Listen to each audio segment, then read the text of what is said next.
राधे राधे जी। आज की कथा में आप सभी भक्तों का हार्दिक स्वागत है। भगवान श्री कृष्ण आपकी समस्त मनोकामनाओं को पूर्ण करें। और अब भगवान श्री हरि विष्णु का ध्यान करके आज की पावन कथा का प्रारंभ करते हैं। ब्रह्मचर्य आश्रम का विस्तार पूर्वक वर्णन करने के बाद पुलस्त्य जी आगे कहते हैं, हे राजन, आयु का प्रथम भाग ब्रह्मचर्य आश्रम में बिताने के पश्चात दूसरा भाग गृहस्थाश्रम में रहकर व्यतीत करें। गृहस्थ ब्राह्मण यज्ञ करना, यज्ञ कराना, वेद पढ़ना और वेद पढ़ाना तथा दान देना और दान लेना, इन 6 कर्मों का अनुष्ठान करें। उससे भिन्न वानप्रस्थी विप्र केवल यजन, अध्ययन और दान, इन 3 कार्यों का ही अनुष्ठान करें तथा चतुर्थ आश्रम में रहने वाला ब्रह्मनिष्ठ सन्यासी जप, यज्ञ और अध्ययन, इन 2 ही कर्मों से संबंध रखे।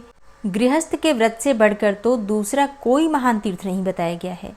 गृहस्थ पुरुष कभी केवल अपने खाने के लिए भोजन न बनाएं, देवता और अतिथियों के उद्देश्य से ही रसोई करें, कभी भी पशुओं की हिंसा न करें, दिन में कभी नींद न लें और रात के पहले और पिछले भाग में भी न सोएं। दिन और रात्रि की संधि में अर्थात सूर्योदय और सूर्यास्त के समय भोजन न करें और झूठ न बोलें। गृहस्थ के घर में कभी भी ऐसा नहीं होना चाहिए कि कोई ब्राह्मण अतिथि आकर भूखा रह जाए और उसका यथावत सत्कार न हो। अतिथि को भोजन कराने से देवता और पितर दोनों संतुष्ट होते हैं। अतः गृहस्थ पुरुष सदा ही अतिथियों का सत्कार करे। जो वेद विद्या और निष्णात श्रोत्रिय, वेदों के पारगामी, अपने कर्म से जीविका चलाने वाले, जितेंद्रिय, क्रियावान और तपस्वी हैं, उन्हीं श्रेष्ठ पुरुषों के सत्कार के लिए हव्य और काव्य का विधान किया गया है। जो नश्वर पदार्थों के प्रति आसक्त हैं, अपने कर्म से भ्रष्ट हो गया है, अग्निहोत्र छोड़ चुका है, गुरु की झूठी निंदा करता है और असत्य भाषण में आग्रह रखता है, वह देवताओं और पितरों को अर्पण करने योग्य अन्न के पाने का अधिकारी नहीं है। गृहस्थ की संपत्ति में सभी प्राणियों का भाग होता है, इसलिए जो भोजन नहीं बनाते हैं उन्हें भी गृहस्थ पुरुष को अन्न देना चाहिए। वह प्रतिदिन विघस और अमृत भोजन करें। अब विघस और अमृत क्या होता है? देखिए, यज्ञ से जो बचा हुआ अन्न होता है, जैसे कि देवताओं और पितरों को जो अर्पण किया जाता है, उनसे जो बचा हुआ अन्न होता है वो हविष्य के समान होता है और इसे ही अमृत कहा गया है। तथा जो कुटुंब के सभी मनुष्यों के भोजन कर लेने के पश्चात उनसे बचा हुआ अन्न ग्रहण करता है, उसे विघसाक्षी अर्थात विघस अन्न भोजन करने वाला कहा गया है। गृहस्थ पुरुष को केवल अपनी ही स्त्री से अनुराग रखना चाहिए। वह मन को अपने वश में रखें, किसी के गुणों में दोष न देखें और अपनी संपूर्ण इंद्रियों को काबू में रखें। ऋत्विक, पुरोहित, आचार्य, मामा, अतिथि, शरणागत, वृद्ध, बालक और रोगी, वैद्य, कुटुंबी, संबंधी, बांधव, माता पिता, दामाद, भाई, पुत्र, स्त्री, बेटी तथा दास दासियों के साथ विवाद नहीं करना चाहिए। जो इनसे विवाद नहीं करता वह सब प्रकार के पापों से मुक्त हो जाता है। जो अनुकूल बर्ताव के द्वारा इन्हें अपने वश में कर लेता है वह संपूर्ण लोकों पर विजय पा जाता है, इसमें तनिक भी संदेह नहीं है। आचार्य हालोक का स्वामी है, पिता प्रजापति लोक का प्रभु है, अतिथि संपूर्ण लोकों का ईश्वर है, ऋत्विक वेदों के अधीन और प्रभु होता है, दामाद अप्सराओं के लोक का अधिपति है, कुटुंबी विश्वदेव संबंधी लोकों के अधिष्ठाता हैं, संबंधी और बांधव दिशाओं के तथा माता और मामा भूलोक के स्वामी हैं, वृद्ध, बालक और रोगी मनुष्य आकाश के प्रभु हैं, पुरोहित ऋषि लोक के और शरणागत साध्य लोकों के अधिपति हैं, वैद्य अश्विनी कुमार के लोक का तथा भाई व लोक का स्वामी है, पत्नी वायु लोक की ईश्वरी है तथा कन्या अप्सराओं के घर की स्वामिनी है, बड़ा भाई पिता के समान होता है, पत्नी और पुत्र अपने ही शरीर हैं, दास व दासियां परछाइयों के समान हैं तथा कन्या अत्यंत दीन और दया के योग्य मानी गई हैं। इसलिए अगर ये लोग कोई अपमानजनक बात भी कह देते हैं तो उसे चुपचाप सह लेना चाहिए, कभी क्रोध या फिर दुख नहीं करना चाहिए। गृहस्थ धर्मपरायण विद्वान पुरुष को एक ही साथ बहुत से काम नहीं आरंभ करने चाहिए। धर्मज्ञ को उचित है कि वह किसी एक ही काम में मन लगाकर उसे पूरा करे। गृहस्थ ब्राह्मण की 3 जीविकाएं हैं, उनमें उत्तरोत्तर श्रेष्ठ एवं कल्याणकारक है। इनमें से पहली है कुंभधान्य वृत्ति, जिसमें एक घड़े से अधिक धान्य का संग्रह न करके जीवन का निर्वाह किया जाता है। दूसरी उच्छसील वृत्ति होती है, जिसमें खेती कट जाने पर खेतों से गिरी हुई अनाज की बालें चुनकर लाई जाती है और उन्हीं से जीवन का निर्वाह किया जाता है। तीसरी कापोती वृत्ति है, जिसमें खलिहान और बाजार से अन्न के बिखरे हुए दाने चुनकर लाए जाते हैं तथा उन्हीं से जीविका चलाई जाती है। जहां इन तीनों वृत्तियों से जीविका चलाने वाले पूजनीय ब्राह्मण निवास करते हैं, उस राष्ट्र की वृद्धि होती है। जो ब्राह्मण गृहस्थ की इन तीन वृत्तियों से जीवन निर्वाह करता है और मन में कष्ट का अनुभव नहीं करता, वह 10 पीढ़ी तक के पूर्वजों को तथा आगे आने वाली संतानों की भी 10 पीढ़ियों को पवित्र कर देता है। अब तीसरे आश्रम वानप्रस्थ का वर्णन करता हूँ, सुनो। गृहस्थ पुरुष जब यह देख ले कि मेरे शरीर में झुर्रियां पड़ गई हैं, सिर के बाल सफेद हो गए हैं और पुत्र के भी पुत्र हो गया है, तब वह वन में चला जाए। जिन्हें गृहस्थ आश्रम के नियमों से निर्वेद हो गया है, अतएव जो वानप्रस्थ की दीक्षा लेकर गृहस्थ आश्रम का त्याग कर चुकते हैं, पवित्र स्थान में निवास करते हैं, जो बुद्धि बल से संपन्न तथा सत्य, शौच और क्षमा आदि सद्गुणों से युक्त हैं, उन पुरुषों के कल्याणमय नियमों का वर्णन सुनो। प्रत्येक द्विज को अपनी आयु का तीसरा भाग वानप्रस्थ आश्रम में रहकर व्यतीत करना चाहिए और वानप्रस्थ आश्रम में भी वह उन्हीं अग्नियों का सेवन करे जिनका कि गृहस्थ आश्रम में सेवन करता था। देवताओं का पूजन करें, नियम पूर्वक रहें, नियमित भोजन करें, भगवान श्री हरि विष्णु की भक्ति रखें तथा यज्ञ के संपूर्ण अंगों का पालन करते हुए प्रतिदिन अग्निहोत्र का अनुष्ठान करें। धान और जौ वही ग्रहण करें जो बिना जोती हुई जमीन में अपने आप पैदा हुआ हो।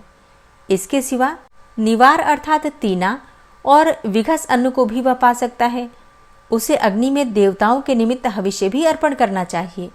वानप्रस्थी लोग वर्षा के समय खुले मैदान में आकाश के नीचे बैठते हैं, हेमंत ऋतु जल का आश्रय लेते हैं और ग्रीष्म में पंचाग्नि सेवन रूप तपस्या करते हैं। उनमें से कोई तो धरती पर लौटते हैं, कोई पंजों के बल खड़े रहते हैं और कोई एक स्थान पर एक ही आसन से बैठे रह जाते हैं। कोई दांतों से ही उखल का काम लेते हैं, दूसरे किसी साधन द्वारा फोड़ी हुई वस्तु नहीं ग्रहण करते। कोई पत्थर से कूटकर खाते हैं और कोई जौ के आटे को पानी में उबाल कर उसी को शुक्ल पक्ष या कृष्ण पक्ष में एक बार पी लेते हैं। कुछ लोग ऐसे होते हैं जो समय पर अपने आप प्राप्त हुई वस्तु को ही भक्षण करते हैं। कोई मूल, कोई फल और कोई फूल खाकर ही नियमित जीवन व्यतीत करते हैं। इस प्रकार वे न्यायपूर्वक वैखानस अर्थात वानप्रस्थियों के नियमों का दृढ़तापूर्वक पालन करते हैं। वे मनीषी पुरुष ऊपर बताए हुए तथा अन्यान्य नाना प्रकार के नियमों की दीक्षा लेते हैं। चौथा आश्रम है संन्यास आश्रम। यह उपनिषदों द्वारा प्रतिपादित धर्म है। गृहस्थ और वानप्रस्थ आश्रम प्रायः साधारण मिलते जुलते माने गए हैं, किंतु संन्यास इनसे भिन्न विलक्षण होता है। हे तात, प्राचीन युग में सर्वार्थदर्शी ब्राह्मणों ने संन्यास धर्म का आश्रय लिया था। अगस्त्य, सप्तर्षि, मधुछंदा, गवेषण, सांकृति, सुदित, भांडी, यवप्रोत, कृतश्रम, अहोवीर्य, काम्य, स्थाणु, मेधातिथि, बुध, मनोवक, शिनिवाक, शून्यपाल और अकृतश्रम ये धर्म तत्व के यथार्थ ज्ञाता थे। इन्हें धर्म के स्वरूप का साक्षात्कार हो गया था। इनके सिवा धर्म की निपुणता का ज्ञान रखने वाले उग्र तपस्वी ऋषियों के, जो यायावर नाम के प्रसिद्ध गण हैं, वे सभी विषयों से ऊपर होकर माया के बंधन को तोड़कर वन में चले गए थे। मुमुक्षु को उचित है कि वह सर्वस्व दक्षिणा में देकर सबका त्याग करके सद्यस्करी अर्थात तत्काल आत्मकल्याण करने वाला बने, आत्मा का ही यजन करे, विषयों से ऊपर होकर आत्मा में ही रमण करे तथा आत्मा पर ही निर्भर करे। सब प्रकार के संग्रह का परित्याग करके भावना के द्वारा गार्हपत्यादि अग्नियों की आत्मा में स्थापना करे और उसमें तदनुरूप यज्ञों का सर्वदा अनुष्ठान करता रहे। चतुर्थ आश्रम सबसे श्रेष्ठ बताया गया है। वह तीनों आश्रमों के ऊपर है। उसमें अनेकों प्रकार के उत्तम गुणों का निवास है। वही सबकी चरम सीमा परम आधार है। ब्रह्मचर्य आदि 3 आश्रमों में क्रमशः रहने के पश्चात कासाय वस्त्र धारण करके संन्यास ले लें। सर्वस्व त्याग रूप संन्यास सबसे उत्तम आश्रम है। सन्यासी को चाहिए कि वह मोक्ष की सिद्धि के लिए अकेले ही धर्म का अनुष्ठान करे, किसी को साथ न रखें। जो ज्ञानवान पुरुष केवल अकेला विचरता है, वह सबका त्याग कर देता है उसे स्वयं कोई हानि नहीं उठानी पड़ती। सन्यासी अग्निहोत्र के लिए अग्नि का चयन न करें, अपने रहने के लिए कोई घर न बनाएं, केवल भिक्षा लेने के लिए ही गांव में प्रवेश करें, कल के लिए किसी वस्तु का संग्रह न करें, मौन होकर शुद्ध भाव से रहें तथा थोड़ा और नियमित भोजन करें। प्रतिदिन एक ही बार भोजन करें। भोजन करने और पानी पीने के लिए कपाल अर्थात काठ या फिर नारियल आदि का पात्र विशेष रखना चाहिए। वृक्ष की जड़ में निवास करना, मलिन वस्त्र धारण करना, अकेले रहना तथा सब प्राणियों की ओर से उदासीनता रखना, ये भिक्षु अर्थात सन्यासी के लक्षण हैं। जिस पुरुष के भीतर सबकी बातें समा जाती हैं, जो सबकी बातें सह लेता है, जिसके पास से कोई बात लौटकर पुनः वक्ता के पास नहीं जाती, जो कटु वचन कहने वालों को भी कटु उत्तर नहीं देता, वही सन्यास आश्रम में रहने का अधिकारी है। कभी किसी की निंदा को न तो करे और न ही सुने। विशेषतः ब्राह्मणों की निंदा तो किसी तरह न करे। ब्राह्मण का जो शुभ कर्म हो उसी की सदा चर्चा करनी चाहिए। जो उसके लिए निंदा की बात हो उसके विषय में मौन रहना चाहिए। यही आत्मशुद्धि की दवा है। जो जिस किसी भी वस्तु से अपना शरीर ढक लेता है, जो कुछ मिल जाए उसी को खाकर भूख मिटा लेता है तथा जहाँ कहीं भी सो जाता है, उसे देवता ब्राह्मण अर्थात ब्रह्मवेत्ता समझते हैं। जो जन समुदाय को सांप समझकर, स्नेह संबंध को नरक जानकर तथा स्त्रियों को मुर्दा समझकर उन सबसे अलग डरता रहता है, उसे देवता लोग ब्राह्मण कहते हैं। जो मान या अपमान होने पर स्वयं हर्ष अथवा क्रोध के वशीभूत नहीं होता, उसे देवता लोग ब्राह्मण मानते हैं। जो जीवन और मरण आदि का अभिनंदन न करके सदा काल की प्रतीक्षा करता रहता है, उसे देवता ब्राह्मण मानते हैं। जिसका चित्त राग द्वेष आदि के वशीभूत नहीं होता, जो इंद्रियों को वश में रखता है तथा जिसकी बुद्धि भी दूषित नहीं होती, वह मनुष्य सब पापों से मुक्त हो जाता है। जो संपूर्ण प्राणियों से निर्भय है तथा समस्त प्राणी जिससे भय नहीं मानते, उस देहाभिमान से मुक्त पुरुष को कहीं भी भय नहीं होता। जैसे हाथी के पदचिन्ह में अन्य समस्त पादचारी जीवों के पदचिन्ह समा जाते हैं तथा जिस प्रकार संपूर्ण ज्ञान चित्त में लीन हो जाते हैं, उसी प्रकार सारे धर्म और अर्थ अहिंसा में लीन रहते हैं। हे राजन, जो हिंसा का आश्रय लेता है वह सदा ही मृतक के समान है। इस प्रकार जो सबके प्रति समान भाव रखता है, भली भांति धैर्य धारण किए रहता है, इंद्रियों को अपने वश में रखता है तथा संपूर्ण भूतों को त्राण देता है, वह ज्ञानी पुरुष उत्तम गति को प्राप्त होता है। जिसका अंतःकरण उत्तम ज्ञान से परितृप्त है तथा जिसमें ममता का सर्वथा अभाव है, उस मनीषी पुरुष की मृत्यु नहीं होती, बल्कि वह अमृत तत्व को प्राप्त हो जाता है। ज्ञानी मुनि सब प्रकार की आसक्तियों से मुक्त होकर आकाश की भांति स्थित होता है। जो सब में विष्णु की भावना करने वाला हो और शांत होता है, उसे ही देवता लोग ब्राह्मण मानते हैं। जिसका जीवन धर्म के लिए, धर्म आत्मसंतोष के लिए तथा दिन रात पुण्य के लिए होते हैं, उसे देवता लोग ब्राह्मण समझते हैं। जिसके मन में कोई कामना नहीं होती, जो कर्मों के आरंभ का कोई संकल्प नहीं करता तथा नमस्कार और स्तुति से दूर रहता है, जिसने योग के द्वारा काम को क्षीण कर दिया है, उसे देवता लोग ब्राह्मण मानते हैं। संपूर्ण प्राणियों को अभय की दक्षिणा देना संसार में समस्त दानों से बढ़कर है। जो किसी की निंदा का पात्र नहीं है तथा जो स्वयं भी दूसरों की निंदा नहीं करता, वही ब्राह्मण परमात्मा का साक्षात्कार कर पाता है। जिसके समस्त पाप नष्ट हो गए हैं, जो इहलोक और परलोक में भी किसी वस्तु को पाने की इच्छा नहीं करता, जिसका मोह दूर हो गया है, जो मिट्टी के ढेले और सुवर्ण को समान दृष्टि से देखता है, जिसने रोष को त्याग दिया है, जो निंदा स्तुति और प्रिय अप्रिय से रहित होकर सदा उदासीन की भांति विचरता रहता है, वही वास्तव में सन्यासी है। हरे कृष्णा। आज की कथा का यहीं पर समापन करती हूँ। इसके आगे का वृतांत आप कल की कथा में सुनेंगे।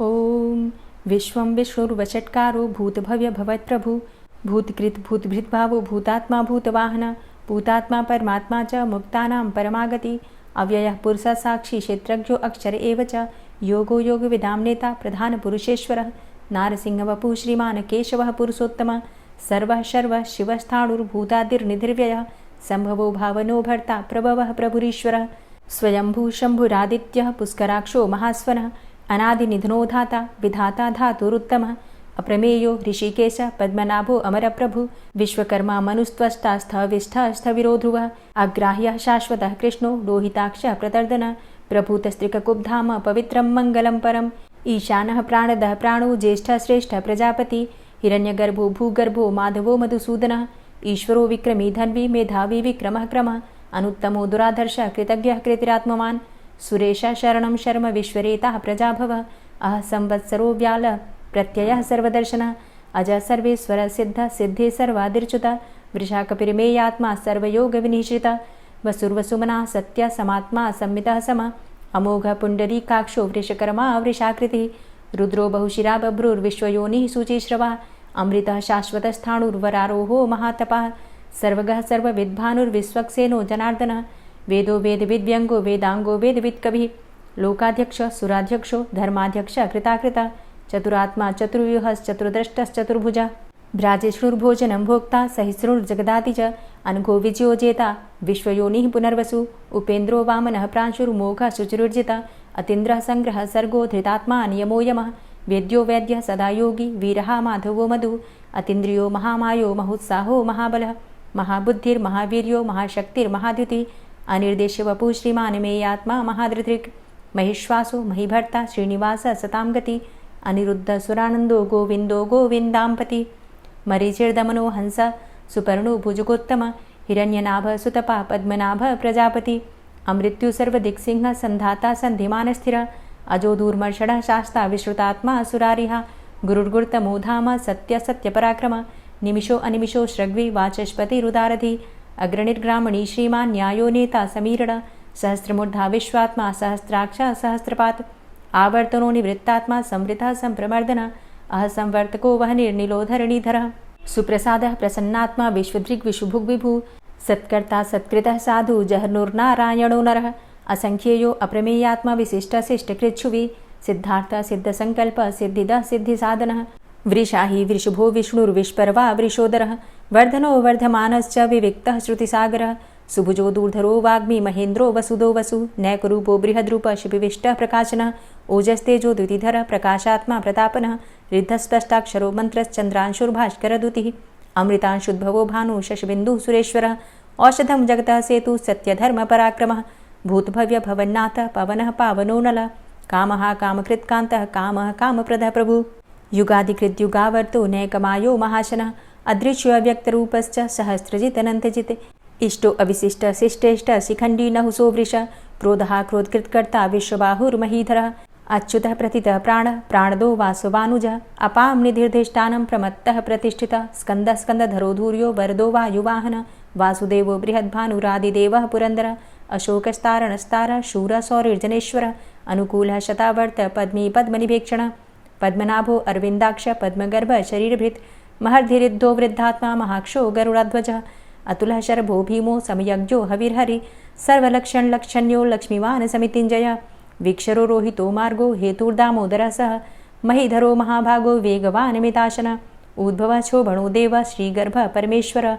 करणं कारणं कर्ता विकर्ता गहनो गुहः व्यवसायो व्यवस्थान संस्थान स्थानदो ध्रुवः परर्थी परमस्पस्तुष्टः पुष्टः सुभेक्षणः रामो विरामो विरजो मार्गो नेयो नयोनयः वीरः शक्तिमतां श्रेष्ठो धर्मो धर्मविदुत्तमः वैकुण्ठः पुरुषः प्राणः प्राणदः प्रणवः पृथुः हिरण्यगर्भः शत्रुघ्नो व्याप्तो वायुरुधोक्षजः ऋतुः सुदर्शनः कालः परमेष्ठी परिग्रहः उग्रः संवत्सरो दक्षो विश्रामो विश्वदक्षिणः विस्तारः स्थावरस्थाणु प्रमाणं बीजमव्ययम् अर्थो अनर्थो महाकोशो महाभोगो महाधनः अनिर्विण्णः स्थविष्टोभू धर्मयुपो महामख नक्षत्रनेमिर्नक्षत्री क्षमा क्षामः समीहनः यज्ञ इज्यो महेज्यश्च क्रतुसत्रं सतां गतिः सर्वदर्शी विमुक्तात्मा सर्वज्ञो ज्ञानमुत्तमं सुव्रतः सुमुखः सुष्मा सुघोषः सुखदः सुहृतः मनोहरो जित्क्रोधो वीरबाहुर्विदारणः स्वापनः स्ववसो व्यापी नैकात्मा नैककर्मकृत् वत्सरो वत्सलो वत्सी रत्नगर्भो धनेश्वरः धर्मगुप्त धर्मकृद्धर्मी सदसक्षरमक्षरम् अविज्ञाता सहस्रांशुर्विधाता कृतलक्षणः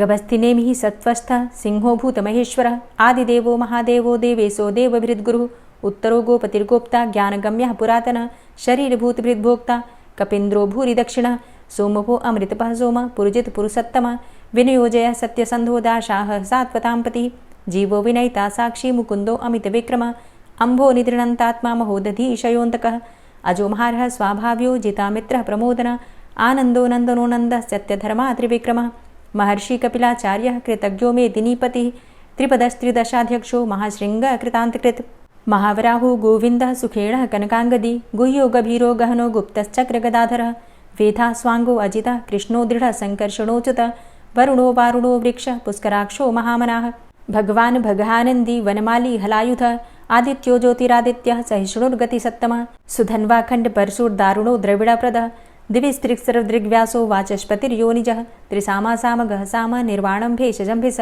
संन्यासकृच्छमः शांतो निष्ठा शांतिः परायणं शुभांगः शांतिदस्रष्टा कुमुदः कुबलेशय गोहितो गोपतिर्गोप्ता वृषभाक्षो वृषप्रिया अनिवर्ति निवृतात्मा संक्षेप्ता चेमकृच्छिव श्रीवत्स्वक्षा श्रीवास श्रीपति श्रीमतांबर श्रीद श्रीश श्रीनिवास श्रीनिधि श्रीविभावन श्रीधर श्रीकर श्रेय श्रीमान लोकत्रयाश्रय स्वक्ष स्वंग शतानंदो नंदिर्ज्योतिर्गणेश्वर विजितात्मा विधेयात्मा सत्कीर्तिश्छिन्न संशय उदीर्ण सर्वतक्षसुर निश शाश्वत स्थिर भूषयो भूषणो भूतिर्विशोकः शोकनाशन अर्चिष्मानर्चित कुंभो विशुद्धात्मा विशोधन अनिरुद्धो अप्रतिरथ प्रद्युम्नो अमित विक्रमः कालिनेमि निहावीर शौरी सूर्जनेश्वर त्रिलोकात्मा त्रिलोकेशः केशवः केशिहारी कामदेवः कामपालः कामीकान्तः कृतागमः अनिर्देशव पुर्विष्णोर्वीरो अनंतो धनंजयः ब्रह्मण्यो ब्रह्मकृत् ब्रह्मा ब्रह्म ब्रह्म विवर्धन ब्रह्मविद् ब्राह्मणे ब्रह्मी ब्रह्मज्ञो ब्राह्मण प्रिय महाक्रमो महाकर्मा महातेजा महोरगः महाक्रतुर्महायज्वा महायज्ञो महाहवि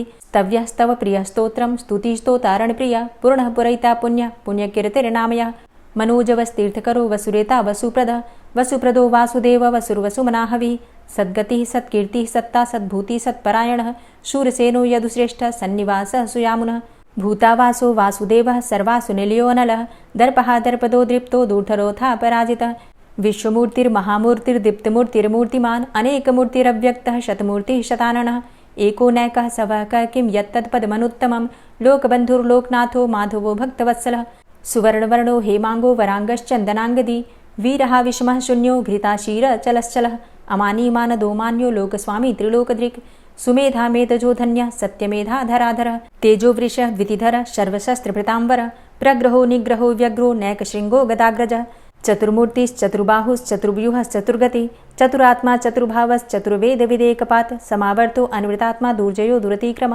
दुर्लभो दुर्गमो दुर्गो दुरावासो दुरारिहा शुभांगो लोकसारंगः सुतन्तुस्तन्तुवर्धन इन्द्रकर्मा महाकर्मा कृतकर्मा कृतागमः उद्भवः सुन्दरः सुन्दो रत्ननाभः सुलोचनः अर्को वाजसनः शृङ्गी जयन्तः सर्वविजयी सुवर्णबिन्दुरक्षोभ्य सर्वभागीश्वरेश्वरः महाह्रदो महागर्तो महाभूतो महानिधि कुमुदः कुन्दरः कुन्दः पर्जन्यः पावनो नीलः अमृताशो अमृतवपुः सर्वज्ञः सर्वतोमुखः सुलभः सुव्रतः सिद्धः शत्रुजित् शत्रुतापनः न्यग्रोधो दुम्बरो अस्वस्थश्चाणुरान्ध्रनिषूदनः सहस्रार्चिः सप्तजिह्वः सप्तैधा सप्तवाहनः अमूर्तिरणघो अचिन्त्यो भयकृद्भयनाशनः अणुर्बृहत्कृशस्थूलो गुणभृन्निर्गुणो महान् अधृतस्वधृतश्वास्य प्राग्वंशो वंशवर्धनः भारभृतिकथितो योगी योगी स सर्वकामद आश्रमश्रमण छाम सुपर्णो वायुवाहन धनुर्धरोर्धनुर्वेदो दण्डोदमयितादम अपराजितः सर्वसहो नियन्ता नियमो यमः सत्त्ववान् सात्विकः सत्य सत्यधर्मपरायण अभिप्रायः प्रियार्होर्ह प्रियकृत्प्रीतिवर्धनः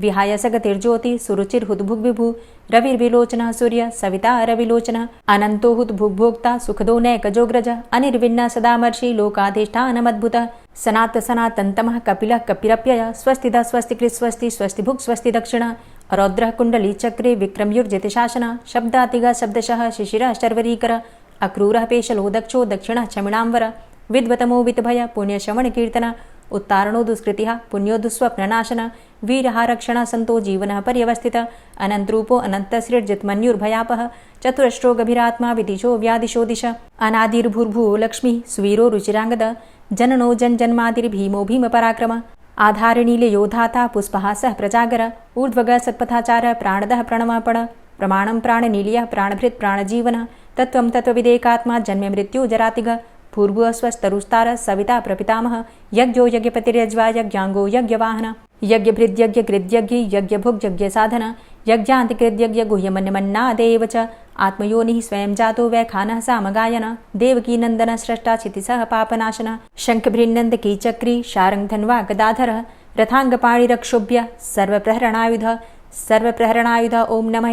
और अब आप सुनेंगे श्री तुलसी चालीसा। श्री तुलसी महारानी करु विनय सिरनाय, जो मम हो संकट विकट दीजे मात नशाय। नमो नमो तुलसी महारानी, महिमा अमित न जाए बखानी।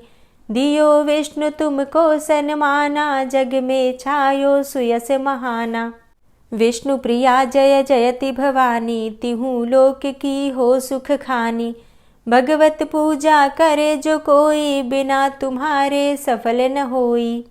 जिन घर तव नहीं होय निवासा, उस घर कर ही विष्णु नहीं बासा।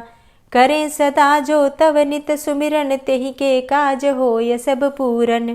कार्तिक मास महात्म तुम्हारा, ताको जानत सब संसारा। तव पूजन जो करे कुंवारी, पावे सुंदर वर सुकुमारी। करे जो पूजा नित प्रति नारी, सुख संपत्ति से होय सुखारी। वृद्धा नारी करे जो पूजन, मिले भक्ति होवे पुलकित मन। श्रद्धा से पूजे जो कोई, भवनिधि से तर जावे सोई। कथा भागवत यज्ञ करावे, तुम बिन नहीं सफलता पावे।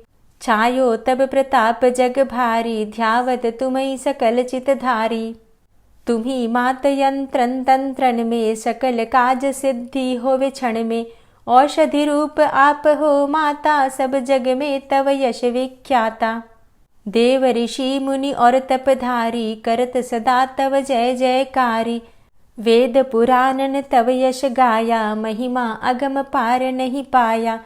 नमो नमो जय जय सुख कारणि, नमो नमो जय दुख निवारणी। नमो नमो सुख संपत्ति देनी, नमो नमो अघ काटन चेनी। नमो नमो भक्तन दुख हरनी, नमो नमो दुष्टन मद छेनी। नमो नमो भव पार उतारणी, नमो नमो परलोक सुधारणी। नमो नमो निज भक्त उबारणी, नमो नमो जन काज सवारणी। नमो नमो जय कुमति नशावनी, नमो नमो सब सुख उपजावनी। जयति जयति जय तुलसी माई, ध्याऊं तुमको शीश नवाई। निज जन जानी मोहि अपनाओ, बिगड़े कारज आप बनाओ। करूं विनय मैं मात तुम्हारी, पूर्ण आशा करहु हमारी। शरण चरण कर जोरी मनाऊं, निश दिन तेरे ही गुण गाऊं। करहु मात अब मोह पर दाया, निर्मल होए सकल मम काया। मांगू मातु यही बर दीजे, सकल मनोरथ पूर्ण कीजे। जानू नहीं कछु नेम आचारा, क्षमहु मातु अपराध हमारा। 12 मास करे जो पूजा, तासम जग में और नहीं दूजा। प्रथम ही गंगा जल मंगवावे, फिर सुंदर स्नान करावे। चंदन अक्षत पुष्प चढ़ावे, धूप दीप नैवेद्य लगावे।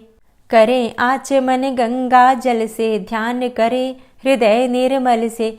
पाठ करे फिर चालीसा की, स्तुति करे मात तुलसा की। यह विधि पूजा करे हमेशा, ताके तन नहीं रहे कलेशा।